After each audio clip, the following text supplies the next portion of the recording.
क्या आप अब भी आइडेंटिटी लूप में फंसे हुए हैं? ये तेज सेटिंग्स रीसेट तकरीबन 90% केसेस में मसला ठीक कर देता है। सबसे पहले अपना ब्राउजर खोलें, उसकी सेटिंग्स में जाएं और क्लियर ब्राउजिंग डेटा वाला ऑप्शन तलाश करें। वहां से तमाम कुकीज और कैश डेटा डिलीट कर दें। फेसबुक अक्सर करप्टेड सेशन डेटा की वजह से लूप में अटक जाता है। सब कुछ क्लियर करने के बाद दोबारा फेसबुक में लॉगिन करें। अब आपको वो नए रिकवरी ऑप्शंस नजर आएंगे जो पहले शो नहीं हो रहे थे।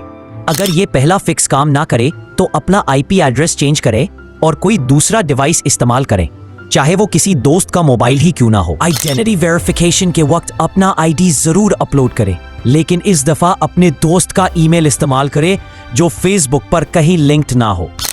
फेसबुक इस ईमेल पर एक कॉन्फर्मेशन मेल और टेम्परेरी पासवर्ड भेजेगा और आपका दोस्त वो रिकवरी लिंक ओपन कर सकेगा।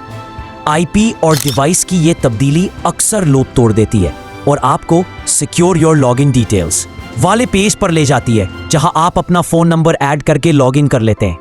मजीद फास्ट फिक्सेस और कॉमन टेक इश्यूज के सॉल्यूशंस के लिए मेंडेड टेक को लाइक और सब्सक्राइब करें।